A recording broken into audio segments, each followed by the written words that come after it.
এবাৰ আম্বানীৰ ৰিলায়েন্স কোম্পানীৰ বিৰুদ্ধে অভিযোগ কৰ্মচাৰী ৰিলায়েন্স গ্ৰছাৰীৰ কৰ্মচাৰীক বেতন দিয়াত গাফিলতি কৰাৰ অভিযোগ বেতন বৃদ্ধি পোৱা বুলি জনোৱাৰ পাছতো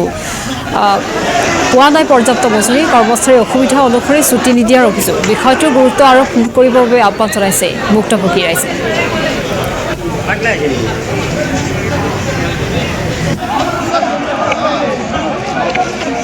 ইয়াত কোম্পানীৰ মানে বিষয়ববীয়াৰ লগত আমি কথা বতৰা পাতি আমি দাবী জনাইছো যে যেটো মানে মজুৰি বেছিকৈ সোমাইছে তেওঁলোকৰ তাত যদি সঁচাকৈ বেছিকৈ সোমাইছে কাটিবলৈ মানা কৰিছো ডিডাক্ট কৰিব নালাগে এটোৱে থাকক আৰু যেটো সিহঁতৰ ৰিয়েল মানে স্যালাৰি যেটো হয় হেতু সোমাই দিবলৈ আমি দাবী জনাও আৰু লগতে আমি ইয়াত এখন ইউনিয়নৰ মাজত এখন সমিতি গঠন কৰি দিও আৰু ইয়াত মানে বিভিন্ন ধৰণৰ কিছুমান টৰ্চাৰ কৰি থাকে মানে লেবাৰ বিলাকৰ ওপৰত কিবা কিবি কৈছে মানে ডিউটিৰ সময়ত ইহঁতে টি-শাৰ্টটো বহুত গৰমত মানে ডিউটি কৰিবলৈ সিহঁতৰ অলপ অসুবিধা হয় তাৰোপৰি মই ক'লোৱে ছুটি নাপায় ইহঁতে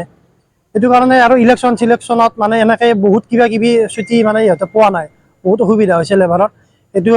সেই সমস্যাবিলাক কোম্পানীৰ মানুহৰ ওচৰত দাঙি ধৰিবৰ কাৰণে এতিয়া আমি এখন সমিতি বনাই দিওঁ আমি মানে কোম্পানীৰ বিষয়ববীয়াসকলক আমি